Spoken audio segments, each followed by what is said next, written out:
Hi, guys. Welcome again to another episode of When the Scriptures Become Real. It's again a podcast where we learn, where we study, where we grow. We try to become the best versions of ourselves as we continue to serve our Lord. You can find the podcast on YouTube. You can also find the podcast anywhere you can get your podcast. And we're thankful that you guys are here and you're with us today. So we've been waiting for this for a while. So I'm glad these guys are here.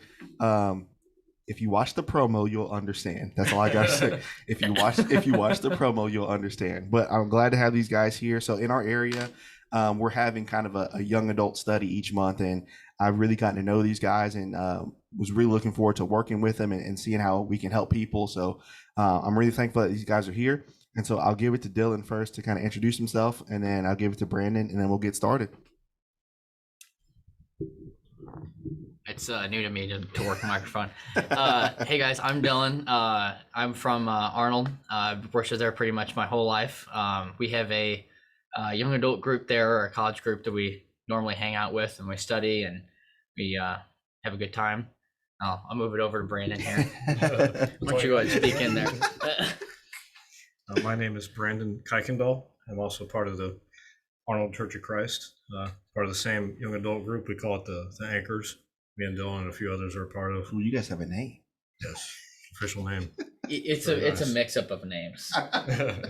Mostly the Anchors. Yeah, that's what we've known. That's how we've known it our whole life. So hey, that works. Or our lifespan in the Anchor group, at least. Well, all there is to really know about me is I'm trying to be a humble servant of Christ. Ooh, you're already starting off. Okay, yeah. I like it. Making us all look bad. I like it. I like it. I asked you if that was all. I didn't know what to say. No, but this is gonna be good.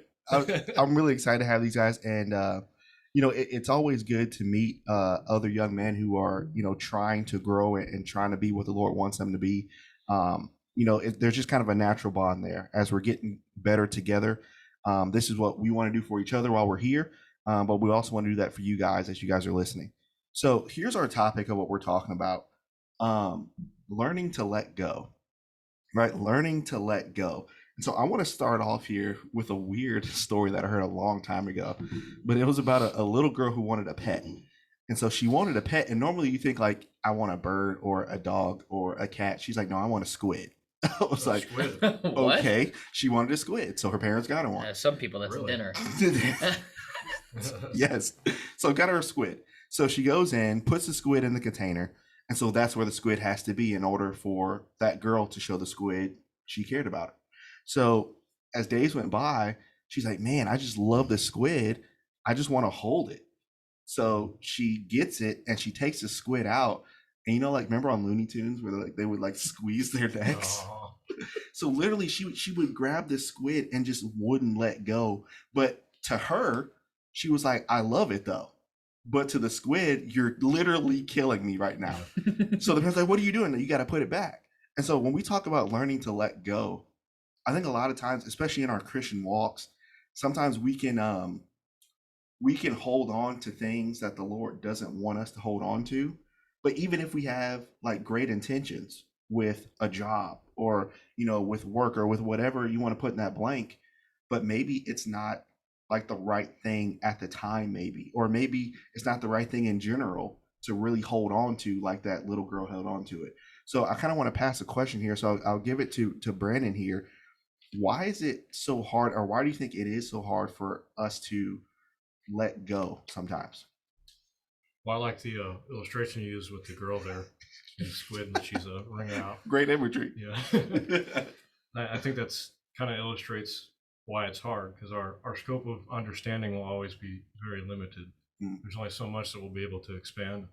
And I think the key of making it not so hard is remembering and understanding that our scope is limited. Ooh, I kind of like that. I need a pen. We're going to take notes here. That's good. All right, we have another mind melt session. It's going to happen. So, I mean, and Dylan, what do you think about why is it so hard? Even maybe for you or for others, why is it so hard to let go? Well, I think as humans, we have we get attached, or some of us get attached very easily. Yeah. And we it's just hard to be able to think about things sometimes because you get so attached, and you have to learn how to sit down and think about it, especially as guys. Yes. I'm gonna say a That's bit of true. it. It's something I'm working on as a guy. Yeah. And I'm probably gonna look at the camera while I'm saying this. Men, do not be afraid to talk about your emotions. Very important. Say that again for the people in the back. Okay, are you listening? Okay. Here, don't be afraid to talk about your emotions. There you go. There it is. Because as guys, it's naturally, or it's just natural for us to just hold everything in. Absolutely. At least for me, I can't speak yeah. for you two. I'm with you. I'm with and you. then you hold it in to a point where it just comes out. Yeah. Because I have this joke where it's just like I have a ticket for one cry a year, and that's it. And then I said that to one of the people at Arnold the other day, and they're like, "You need to get out more if that's the case." But it's sometimes we just get so wrapped up in we don't really sit down and think about things and how it really affects our spiritual walk, more or less just our personal everyday walk, and how to really let go. Man, and we talked about this a little bit at the last study with us just in here, where you guys mentioned like with the group that you have, like you've never not had it. So I mean, it's always been there. But like for me, that hasn't always been there. So I haven't always had a consistent, group or a consistent person. It's always like a revolving door, So when you talk about that, learning to let go sometimes on one side of the coin, and we're going to get into a couple texts to explain some of these things. But on one side of the coin, sometimes, like you said, we get too attached.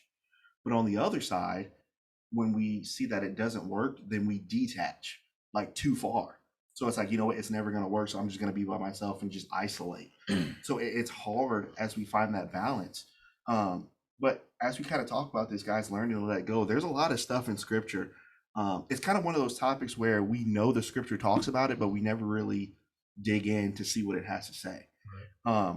So, I mean, here's the first example we want to look at. And Jesus was the perfect person to learn how to let go. So let's open up the text here. Let's go to Luke chapter 22.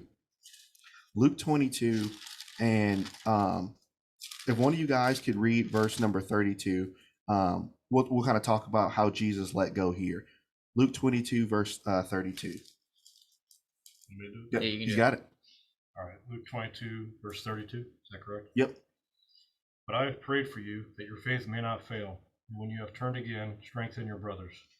So when you think about Jesus learning to let go, how many times? I mean, Peter had failed him multiple times. But in terms of letting go, Jesus was great at letting those around him do what they felt like they needed to do. So when we talk about learning to let go, if we see brethren hurting, if we see brethren going through things like the squid, nope, don't do it. You need to stay here. You need to, we'll squeeze them until they don't want to be here. So as you talk about it, I want you guys to kind of go through some of this here. We'll start with Dylan here. How do you think with Jesus here, specifically in Luke 22, how hard was it, you think, for Jesus to constantly see people just not choose him and let go? I mean, I'd say it's probably one of the harder things to do. It's hard. I mean, because you got to think that from the moment he was born, Jesus knew his destiny. And in not only in this passage, but in what is it, John? Is it John 11, where one of the chapters in John where he talks about him washing the feet of Peter. Oh yeah. John 13. Yeah, that's good. And he looks both men in the eye, him and Judas, and he knows that Peter is going to deny him, and Judas will betray him. That's got to be the hardest thing that you can comprehend.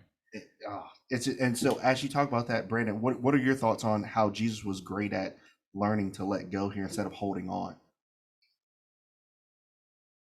Well, I think a lot of it has to do with Jesus already knowing the outcome of his, that's knowing why he's on earth. And I think of Lazarus when he wept for Lazarus. He wasn't weeping because Lazarus had died. He knew that he was about to raise him again. He was weeping because he felt the sorrow of all those around him. Oh, he's trying to get deep on us. What's going on here? Yeah. This is good. This is good. So now think about this though. So from this perspective, right, with us, and we'll get into some application here. So answering the question and looking at why is it so hard to let go? I think number one, and we mentioned this before in the intro, and this is one of my issues as well. Learning to let go means I think it's hard for us to let go because I don't want to give up a certain level of control. So I control situations, I control outcomes. So when you give that up, it's almost like you're letting the Lord do what he feels is best for you at the time. Mhm. And so as you guys think about it, even in your own personal lives, like how hard is that to essentially kind of give up that control and let the Lord, I mean, whatever happens, that's what he wants. I think it's so hard to the point that we don't realize that we are clinging on to that control so hard. And it's kind of funny because that's like the crux, if you will, of Christianity. I mean, Yeah. to be a Christian, you gotta let go of the control. Realize that you're not the one that's supposed to have the control all the time. That's hard to remember for me. I know. Yeah. You struggle with that too, just like that control factor of it. Yeah, I mean, not just me, but I'm sure a lot of people can speak for themselves that, deep down there's a little bit of not just self-wanting, but everyone wants things to go their way, obviously. Absolutely. Yeah. And obviously, sometimes you pray about things to go your way. And it's something I think that we talked about in our Yes. our chat Yeah. that we had a while back, or our brainstorm. Just because you're going to pray about something and you ask for a certain outcome doesn't mean that that's the case. And this is something that I was talking about with someone last night. You can't always have good times. Yep. There's always Absolutely. both good and bad, but I think we intend to put more focus on the bad as Christians to make us stronger, in order to have a stronger walk with God. It's so crazy when you think about learning to let go and why it's so hard to give up control. I think about Psalm chapter 46, verse 10. It's a beautiful verse, but in this context, it's almost like an oxymoron. So the psalmist writer says, "Be still and know that I am God." So the crazy thing about it is when you guys find yourselves in tough situations, when the listeners find themselves in tough situations, it's the weirdest thing that the Lord says, like you mentioned, give up control, because that's literally almost the crux of Christianity, but also in the midst of things going insanely crazy in your life. He literally says, don't fix it. But like, again, as guys, what's the first thing we try to do in every situation? Gotta fix it. I gotta say the right thing. I gotta send the right text. But instead of trying to fix it, it's almost like, especially this, I think for us, and you guys can talk about this concept, as guys, it's so hard not to do anything. Especially like when I feel like I should do something right now, but the Lord says, just let me handle it. That's so hard. I struggle with that for sure. Yeah. Me and Dylan were literally talking about that before we came in here. What were your thoughts on it? Yeah, what were your thoughts on it? What we were talking about, Dylan was telling me that guys are fixers. That's our something guys do, I guess. Yeah. It's part of our nature. Trying to figure out a complicated way to say it. But I think it has a lot to do with trying to understand everything. Ooh. And that's something, again, going back to giving up control, and that includes maybe not understanding everything all the time. And that's hard for me. That's really hard for me. I got to know everything. Me too. I feel like at least not even know everything. Like I feel like I want to at least be like a move ahead. Right, like I know what's coming, rather than just like the unknown of doing nothing and like not taking an action on doing something. Because I feel like if I'm not doing it's almost like that patience theory of, those that wait upon the Lord will renew their strength in Isaiah. Mm-hmm. So, you wait on the Lord, but where's that balance between waiting and taking action, between waiting and doing something?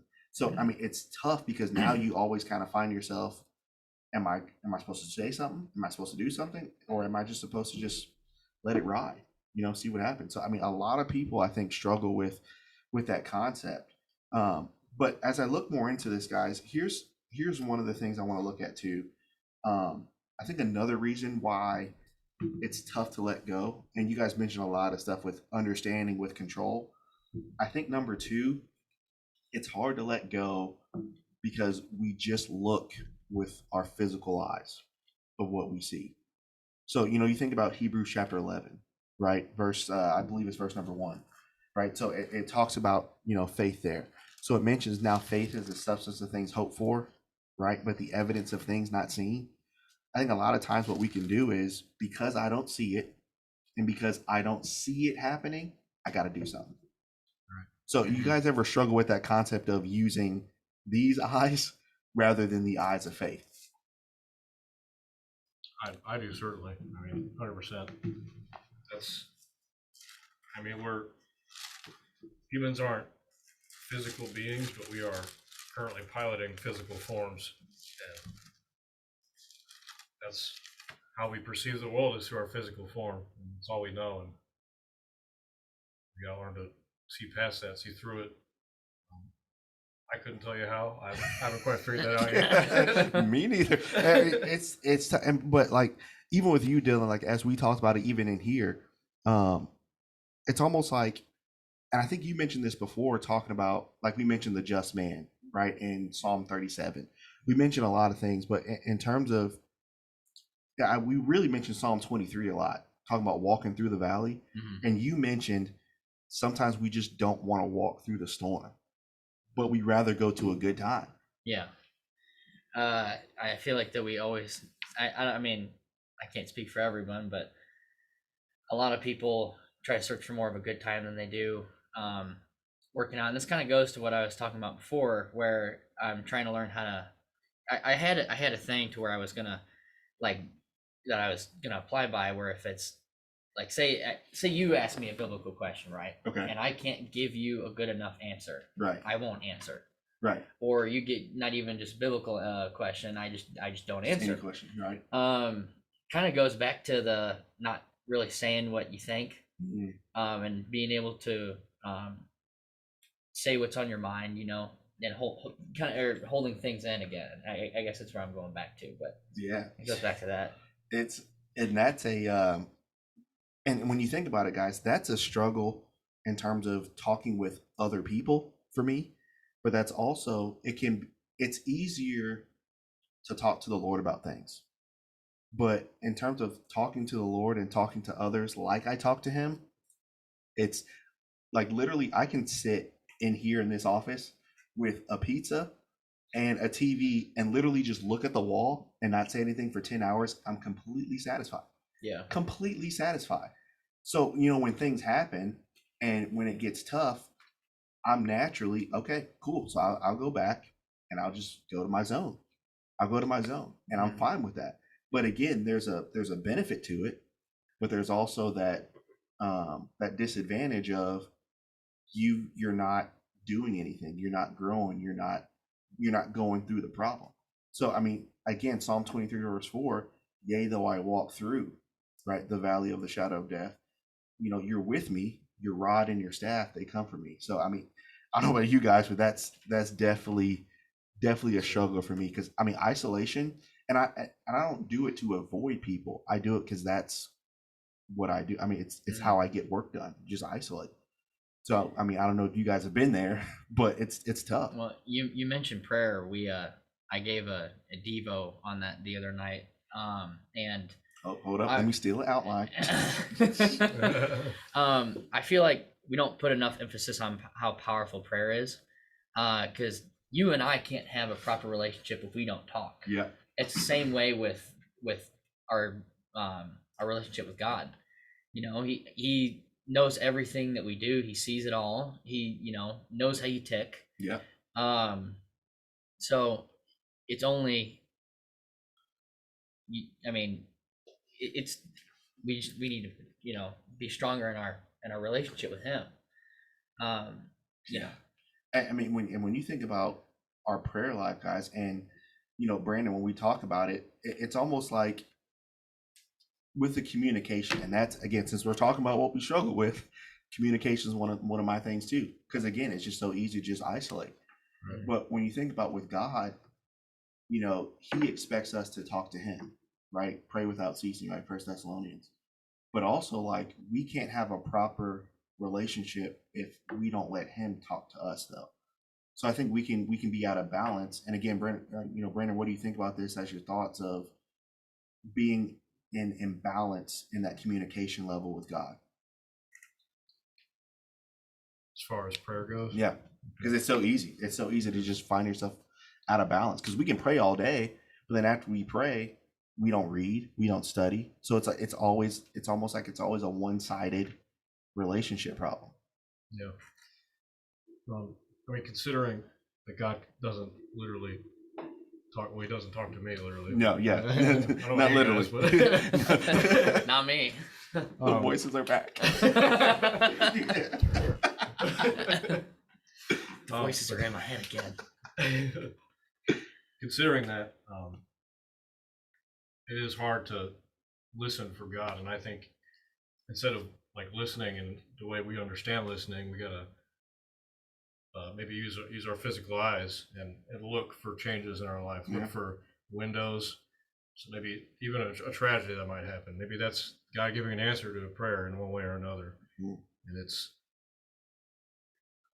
hard to see, but sometimes you don't get an answer, you know. Yeah, sometimes you won't say anything. It's hard.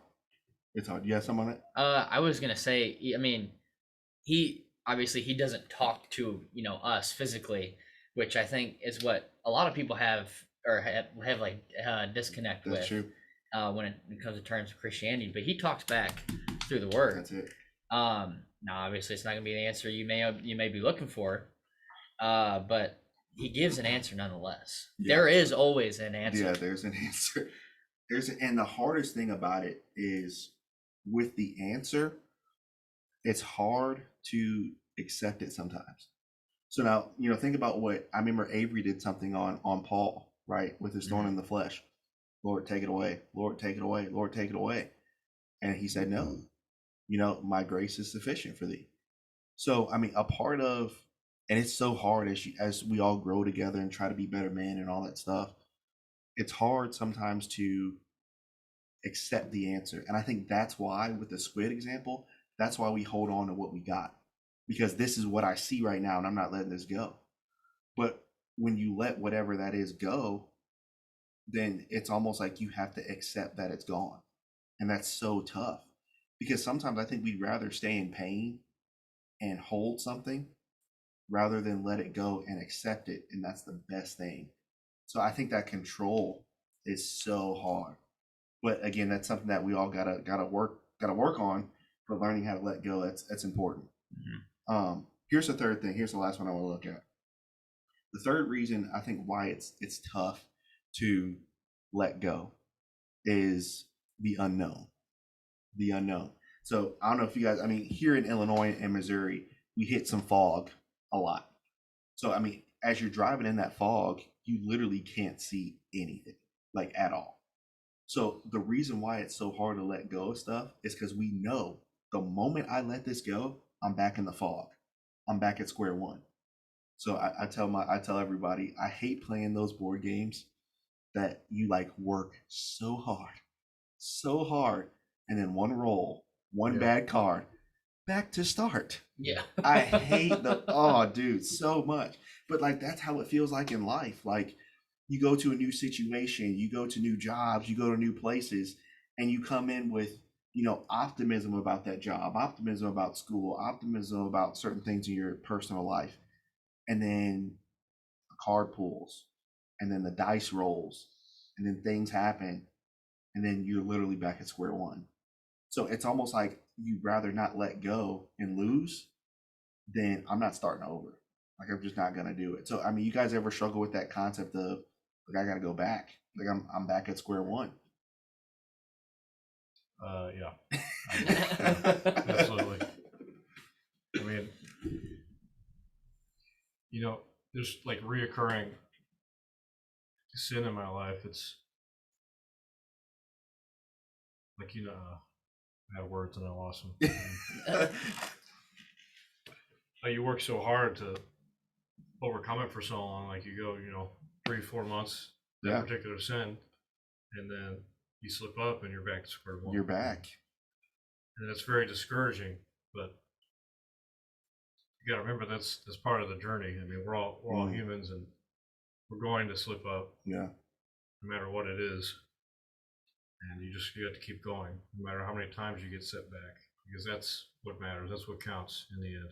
Yeah, that's good. You got anything on that concept? Yeah, I'm gonna turn the mic a little bit to Yeah, me. yeah, no, you're good.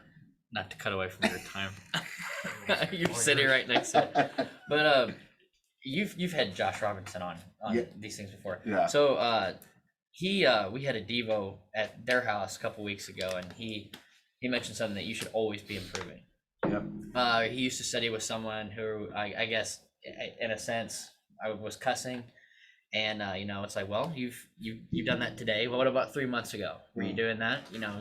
We just need to constantly be improving, even just when it gets hard, because it's always hard. Oh yeah. It's never gonna get easy. Oh yeah. Especially if you've been through the ringer. I was gonna bring up your podcast that you had a while ago with L. Oh, dude. Oh yeah. And you brought up Spider-Man. Oh yeah. And I wasn't thinking about the Aunt May one. I thought you were gonna go spoilers. I thought you were gonna go into when he was about to kill Green Goblin. Oh, and he's got that thing over him. Yeah. And that was then, good too. The Tony Parker Spider-Man is just, don't do it. Don't do it. You're gonna regret it. It's like, don't slip into this like depressed dude that you are. Don't sink down to his level. Just because he killed someone doesn't mean that you can too. Dude. But it gets. I mean, and I talked to a buddy of mine because they do like a superhero podcast, and then they put biblical principles in there. I mean, we had some conversations pretty late into the night, like 2-3 in the morning, where when certain things happen to you. So think about Spider-Man. Let's just go there. Yeah. Let's just go there since we're there. So you think about him. His motive was always good for everybody, for the city, for Mary Jane, for his aunt, for Harry, for everybody. But sometimes his execution on doing what he thought was best was wrong. So when that happened, then certain things started happening in his life, and now they view him as the villain. But in his mind, I'm just trying to help y'all. Yeah. So now think about how easy it is for good women, for good men to become villains. I mean, dude, it's so easy, because when you have the intention of, think about Peter. Peter could have easily become a villain. I failed all these times. I've done this. I've done that. I can't do this. Then he said, you know what? Forget it. I'm just going to do what I want to do. He could have been Judas. Yeah. But he used, like Josh said, he used those failures, and he had a lot of them, but he used it for the glory of God. I think when we find ourselves back at square one, we got to sit there and, okay, how can I get better from this? How can I grow from this? Now that hurts. Yep. I'm telling y'all, like, a lot of times we try to put a quick Band-Aid on it. Let me go have fun. Let me go do this. Mm-hmm. We don't want to face the hurt, but dude, to sit there every night and face that, it's tough, but you're growing. You're growing. Yeah. You bring up square one. The first thing that popped in my mind was Moses and the Ten Commandments. When he comes off Mount Sinai with the tablet, and he comes down and they're worshiping the golden calf, and he brought them out of Egypt for a reason, and he's like, Aaron? He's like, what have you done, dude? He's like, you've pretty much just done away with what I've tried to build. Yeah. Because you've atoned to the people and you didn't listen to me. Man, and you have some on that before you keep going? I think it's really easy for us to, after the failure, we stop, lose all our momentum, and then we turn around and look at all of our past failures. Oh yeah. Instead of continuing to face forward, and we view those past failures as insurmountable sometimes. Yeah. Yeah, and here's one thing that I think can help our listeners, and maybe you guys here. It's something I'm trying to do.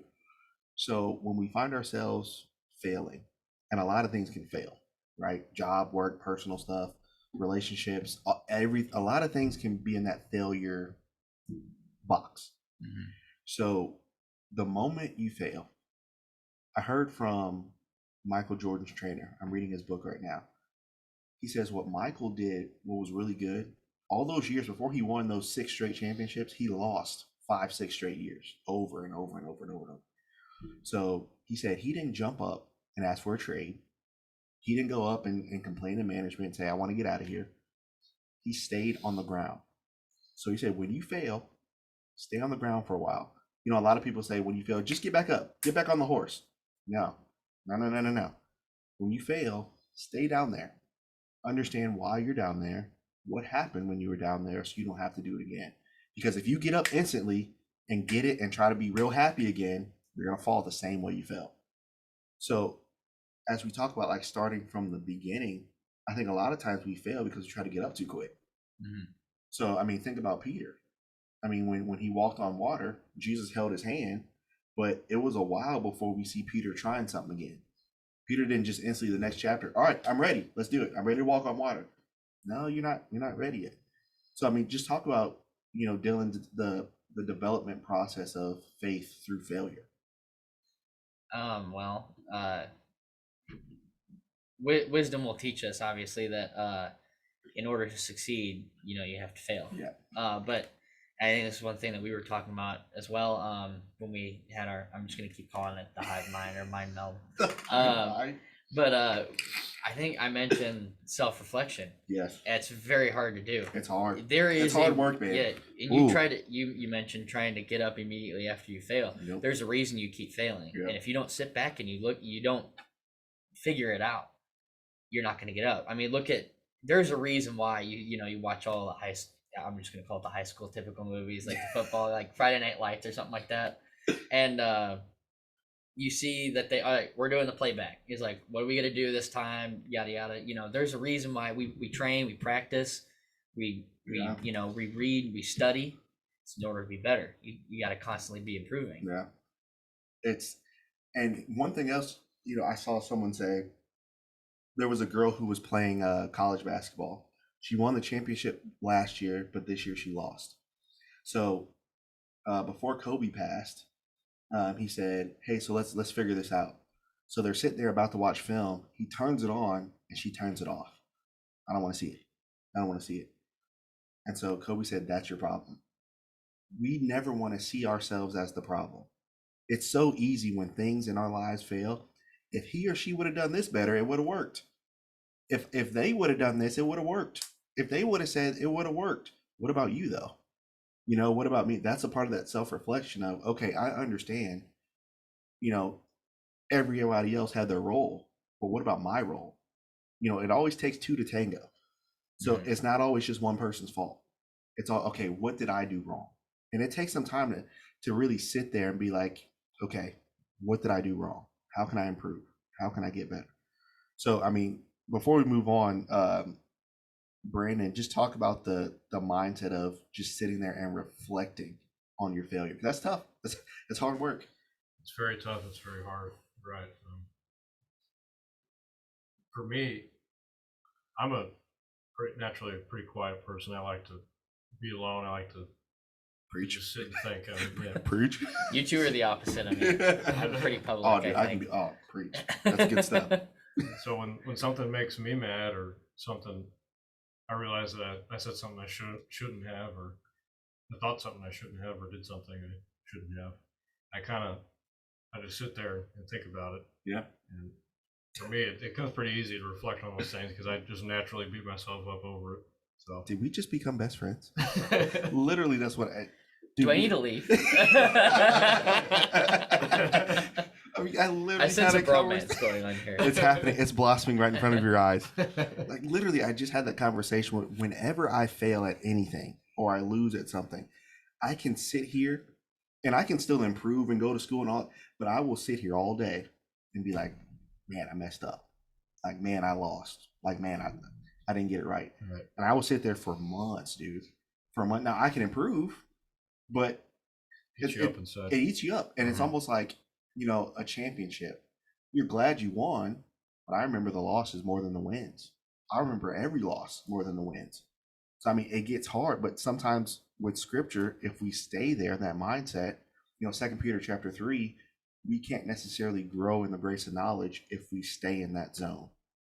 And so here's the last thing I want to mention on this pod is a part of the unknown about letting go is sometimes we don't want to let go because I don't want to walk into nothing. I don't want to walk into nothing. So when you talk about it, so think about the things that we failed at, whether recently or in the past. So when we failed at those things, whatever they are,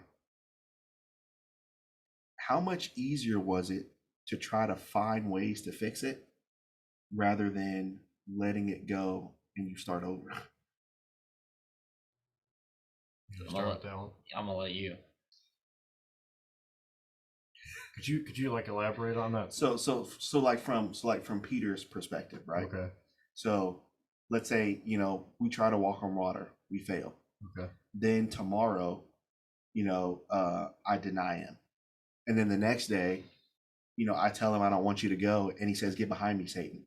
Then the next day, I say, well, I would never deny you. And he says, you know what? Tomorrow you're going to do it. So then it's almost like you're like, why am I trying? Because obviously I can't get this right. So what's the purpose of trying? Then, I'll just be like Judas. So, think about the concept of, like with Peter, how easy is it just to give up? I've tried so many times. I've tried so many times at this, but it doesn't work. So I guess it's just not for me. I think we have a lot of people in that mind space where, like, I've tried this for years. This doesn't work. This doesn't work. This never works. So I'm always, but you know what does work? Me being by myself in here. Right. So it's so easy to isolate. So kind of talk about where Peter could have gone, but kind of talk about where he actually went. Well, I think talking about how we tend to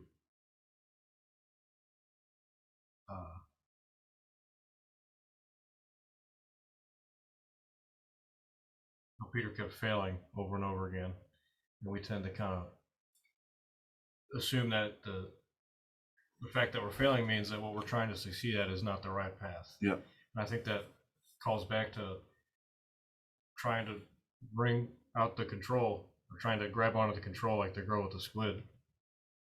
That example keeps coming up. That's great. I'm I'm gonna use that in the it. sermon. I'm gonna use that. That's a great. blue. It's weird. I just heard it randomly. I was like, I'm gonna use that.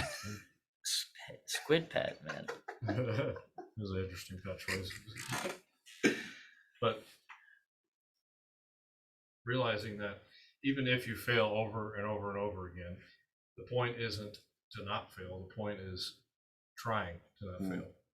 And if you keep stumbling, if like Peter kept stumbling, if at some point he had stopped trying, which he didn't obviously. Yeah.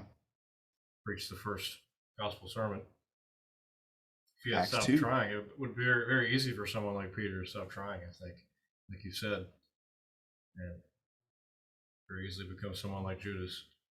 Judas, as far as we know, he failed one time, and it was too much. It was too much for him to bear. We can't be like that. We have to, even if you fail, you gotta keep going. Yeah. Success is not. We can't be perfect. We Yeah. can't be perfect. We've got to keep trying to be perfect, even though we can't be. Yeah. Dylan, you got something on that? Yeah, I'm going to use I'm throwing my work in as an analogy here. So, and you also reference, I think, I'm just going to keep referencing your episodes. I don't remember which one it was, but it was, shameless plug. You did, someone comes to you and builds a chair, or you go to a master carpenter. Oh, yeah. Which, by the way, I wanted to say, I didn't mean to say it here, but woodworkers, there's a difference. That's good. That's good. But in construction or in carpentry, like I'm going to use trim for example. There's different ways to do different things. Yeah. Like for trim, you can either do like flat 45, which makes a 90, or you cope it. There are so many ways to solve different problems, and sometimes if you're around people who are like they've been around it in a while, they'll figure out ways, and you'll just sit there and go, why didn't I think of that? Yeah. You're like, you're a genius. And it's just like, but we need, I forgot where I was going to go with this, but there's different ways. I kind of like that. There's different ways. I kind of like that. Just because you're trying one way to fix a problem doesn't mean that it's honestly the right way. Kind of goes back to the, play by play, where you need to come up with, if you're not if you keep doing the same thing over and over again, it's not going to work. Yeah. But then that's also the definition of insanity, isn't it? Yeah. Yeah. You keep doing the same thing over and over again, and then you still get the same results. Yeah. You know, you keep say, for example, you keep going to the same person, or you get somebody in your church who you keep going to them, and you know that maybe they're not a, quote unquote Christian, and you keep trying the same tactic, it's not going to work. It's not going to work. You got to find different people. You got to get other inputs. Yeah. So, and sometimes it's better to get other inputs before making a decision, and not immediately making a decision. That's genius. and so kind of as we close, here's kind of the last thought. So, I think about, and we talked about this, I think at our last study from Luke 15, or the previous one. When you think about the Father, right, from Luke 15, it must have been so hard for him to let his son go. But you think about it from that perspective, who's to say that tomorrow when his son said, hey, let me get my money and let me go, I know he said he went to a far country, but who's to say the father didn't know what he was doing? Yep, there he is. I see him over there. Yep, there he is. He could have had, the father could have had a messenger over there, and then the messenger could have came to the father. Yep, I saw him in town today. He's doing all right, but he's kind of out there right now. But you think about how the father loved him. Sometimes love is letting go. So going back to the squid, sometimes, if you hold on too tight, then you think you're showing love, but you're really killing whatever that is. So the great thing about the father is the father let the son go, but the amazing thing about it is the son has a choice to come back. So I think a lot of times with that control, we don't want to let go because we don't want the possibility of them going to a far country without us. But then maybe they need to go. Maybe they need to go out there and see that this isn't it. Then when they come back, it's not you puppeting them, it's them choosing you now. So now the Father's beautiful in letting us make our choices and do what we want to do. But when we finally choose him, he runs right towards us. So it's an amazing. So I think letting go is actually a skill that we need.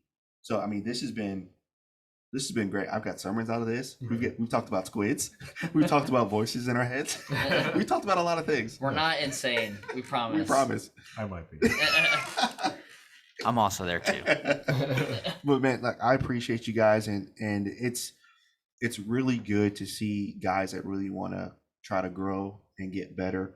And every time I have the opportunity, because I know what it's like to be, a Christian guy trying to do what's right, and you're by yourself. I know what that feels like. So every opportunity I have to tell a guy that he's living right, that he's trying to be the right type of guy. Yes, he fails. Yes, he's not perfect, but he keeps going. Those are my type of guys. So I appreciate you guys and what you guys are doing. Looking forward to keep growing with you guys over these next couple months, and as we, grow together more in this group. So thanks for being on, guys. Appreciate you guys. Thanks for letting us. Ooh, appreciate you guys. Here we go. Lord willing, what's today? Sunday?